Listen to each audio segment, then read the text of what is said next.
Hello friends, welcome to ring for luck. அனைவருக்கும் இனிய தீபாவளி நல்வாழ்த்துக்கள். இன்றைக்கி தீபாவளி ஸ்பெஷலாக ஒரு 4 ஸ்வீட் ரெசிபீஸ் பார்க்கலாம்.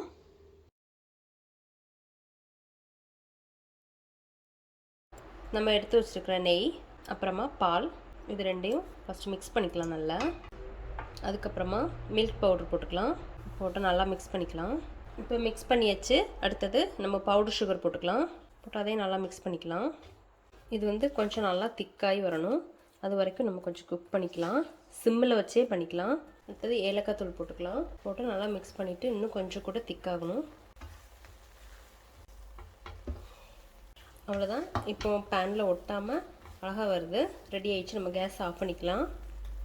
இதை ஒரு நெய் தடவுன பாத்திரத்தில் நம்ம மாற்றிக்கலாம். அப்புறமா மேலே கொஞ்சமாக பிஸ்தா போட்டுக்கலாம். இதே லைட்டாக இந்த மாதிரி பண்ணிக்கலாம். இதை ஒரு 3 மணி நேரம் அப்படி வச்சுக்கலாம். அதுக்கப்புறம் நம்ம பார்க்கலாம். இப்போ ரெடி ஆயிடுச்சு. நம்ம இதை ஒரு பிளேட்டில் மாற்றிக்கலாம்.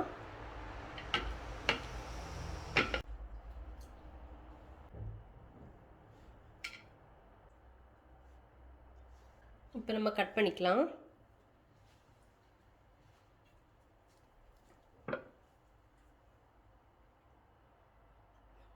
இப்போ எல்லாமே கட் பண்ணியாச்சு. அவ்வளோதான். இப்போ நம்மளோட மில்க் பர்ஃபி ரெடி ஆயிடுச்சு. ஃபஸ்ட்டு ஒரு பேனில் மில்க், சுகர், அப்புறமா கீ இவ்வளோ போட்டு ஃபஸ்ட்டு நல்லா மிக்ஸ் பண்ணிக்கலாம். இப்போ எல்லாம் மிக்ஸ் பண்ணியாச்சு. அடுத்தது நம்ம மில்க் பவுட்ரு கொஞ்சம் கொஞ்சமாக போட்டு மிக்ஸ் பண்ணிக்கலாம் நல்லா. இப்போ நம்ம கேஸ் ஆன் பண்ணிக்கலாம். ஆன் பண்ணிவிட்டு இதை நல்லா மிக்ஸ் பண்ணிக்கலாம். இது இந்த பேனில் ஒட்டாமல் எல்லாம் சேர்ந்து வரணும். அது வரைக்கும் கொஞ்சம் குக் பண்ணிக்கலாம். இப்போ பார்த்திங்கன்னா பேனில் ஒட்டாமல் எல்லாமே நல்லா சேர்ந்து வந்துருச்சு. இப்போ நம்ம கேஸ் ஆஃப் பண்ணிக்கலாம். இப்போ இதுலேருந்து நம்ம கொஞ்சம் பாதி எடுத்து மாற்றி வச்சுக்கலாம். இப்போ இதில் கொஞ்சமாக நான் ரெட் கலர் சேர்க்குறேன். ஃபுட் கலர் சேர்த்து அதை நல்லா மிக்ஸ் பண்ணிக்கலாம். இப்போ நல்லா மிக்ஸ் பண்ணியாச்சு. இப்போ ரெண்டும் ரெடி ஆயிடுச்சு. இதில் ஃபஸ்ட்டு நம்ம இதை ரெண்டுமே நல்லா உருண்டை பிடிச்சிக்கலாம். இது மாதிரி நம்ம எல்லாமே உருண்டை பிடிச்சி வச்சுக்கலாம். இப்போ எல்லாமே உருண்டை பிடிச்சி வச்சாச்சு. அதுக்கப்புறமா நம்ம இதில் ஒரு உருண்டை எடுத்து கையில் வச்சு லைட்டாக அப்படி விரிச்சிக்கலாம். இந்த மாதிரி விரிச்சிட்டு இந்த உருண்டை எடுத்து உள்ளே வச்சு கவர் பண்ணிக்கலாம்.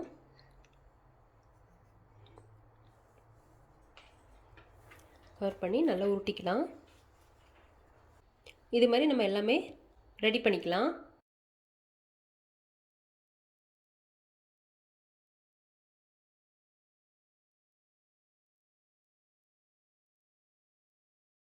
ஃபஸ்ட்டு நம்ம எடுத்து வச்சுருக்க கார்ன்ஃப்ளவர் மாவில் 1.5 கப் தண்ணி ஊற்றி நல்லா கட்டியே இல்லாமல் கரைச்சி வச்சுக்கலாம்.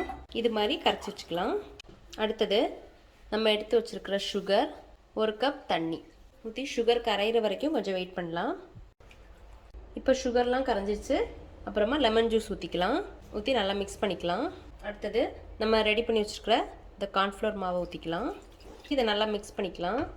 இது கொஞ்சம் நல்லா திக்காக வர்றது வரைக்கும் குக் பண்ணிக்கலாம். இப்போ பார்த்தீங்கன்னா கொஞ்சம் திக்காகிடுச்சு. நம்ம கொஞ்சம் கொஞ்சமாக நெய் சேர்த்துக்கலாம். சேர்த்து நல்லா மிக்ஸ் பண்ணிக்கலாம். இன்னும் கொஞ்சம் கூட இது திக்காகணும். இன்னும் கொஞ்சம் நெய் சேர்த்துக்கலாம்.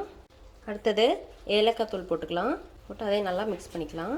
அடுத்தது முந்திரி போட்டுக்கலாம். அடுத்தது ஃபுட் கலர் ஊற்றிக்கலாம். மிக்ஸ் பண்ணிக்கலாம். இப்போ அவ்வளோதான், ரெடி ஆயிடுச்சு. நம்ம கேஸ் ஆஃப் பண்ணிக்கலாம். இதை ஒரு நெய் தடவின பவுலில் மாற்றிக்கலாம்.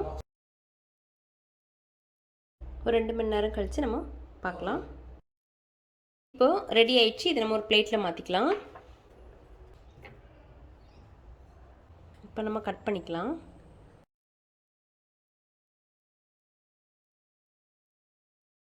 அவ்வளோதான். இப்போ நம்மளோட பாம்பே அல்வா ரெடி ஆயிடுச்சு.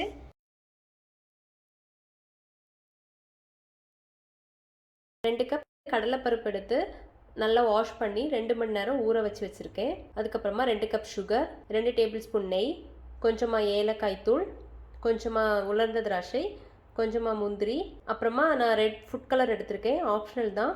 பொரிப்பதற்கு தேவையான அளவு எண்ணெய். இவ்வளோ தான். இப்போ எப்படி செய்யலாங்கிறத பார்க்கலாம். ஃபஸ்ட்டு நம்ம ஊற வச்சுருக்கிற கடலைப்பருப்பை நல்லா தண்ணி வடித்து எடுத்துருக்கலாம். இதை வந்து நம்ம ஒரு மிக்ஸி ஜாரில் மாற்றிக்கலாம். இதை தண்ணி எதுவும் ஊற்ற வேண்டாம், நல்லா கொரப்பாக அரைச்சி எடுத்துக்கலாம். இப்போ இது மாதிரி அரைச்சி எடுத்தாச்சு. இப்போ எண்ணெய் காஞ்சிருச்சு, இது மாதிரி போட்டு ஃப்ரை பண்ணி எடுத்துக்கலாம். நம்ம பக்கோடெல்லாம் போடுவோம்ல அது மாதிரி. இது ரொம்பலாம் ஃப்ரை பண்ண வேண்டாம், கலர் எதுவும் மாற வேண்டாம். ஒரு நிமிஷம் ஃப்ரை பண்ணி நம்ம எடுத்துக்கலாம். இப்போ ரெடி ஆயிடுச்சு, நம்ம எடுத்துடலாம். இது மாதிரி எல்லாமே நம்ம ஃப்ரை பண்ணி எடுத்துக்கலாம். இது நல்லா ஆறுனதுக்கப்புறமா நம்ம மிக்சியில் போட்டு கொரன்னு பொடிச்சு எடுத்துக்கலாம். இப்போ இது மாதிரி நல்லா கொரன்னு பொடிச்சு எடுத்தாச்சு. அடுத்தது நம்ம சுகர் சிரப் ரெடி பண்ணிக்கலாம். அதுக்கு 2 கப் சுகர், 1 கப் தண்ணி ஊற்றி ஒரு கம்பிப்பதம் வர்றது வரைக்கும் நம்ம ரெடி பண்ணி எடுத்துக்கலாம். இப்போ ரெடி ஆயிடுச்சு, ஒரு கம்பிப்பதம் வந்துடுச்சு.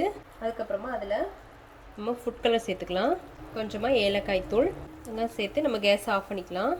இப்போ இதை நம்ம ரெடி பண்ணி வச்சுருக்க பூந்தியில் ஊற்றி மிக்ஸ் பண்ணிக்கலாம். இப்போ எல்லாமே நல்லா மிக்ஸ் பண்ணியாச்சு. இது கொஞ்சம் ஆறட்டும். அந்த டைமில் நம்ம முந்திரி, உலர்ந்த திராட்சையும் நெய்யில் வறுத்து எடுத்துக்கலாம். ஃபஸ்ட்டு நம்ம கொஞ்சம் நெய் ஊற்றிக்கலாம். நெய் காஞ்சதுக்கப்புறமா அதில் முந்திரி போட்டு கொஞ்சம் வறுத்து எடுத்துக்கலாம். இப்போ ரெடி ஆயிடுச்சு, நம்ம கேஸ் ஆஃப் பண்ணிக்கலாம். இதை நம்ம அந்த பூந்தியோடு சேர்த்து மிக்ஸ் பண்ணிக்கலாம்.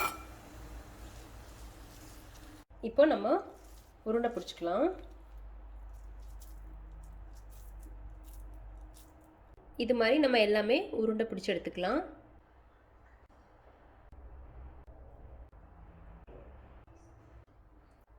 அவ்வளோதான், இப்போ எல்லாமே உருண்டை பிடிச்சாச்சு. இப்போ நம்மளோட சுவையான லட்டெல்லாம் ரெடி ஆயிடுச்சு. நீங்களும் வீட்டில் ட்ரை பண்ணி பாருங்கள். பிடிச்சிருந்தா லைக் பண்ணுங்கள், சப்ஸ்கிரைப் பண்ணுங்கள். தேங்க்ஸ் ஃபார் வாட்சிங்.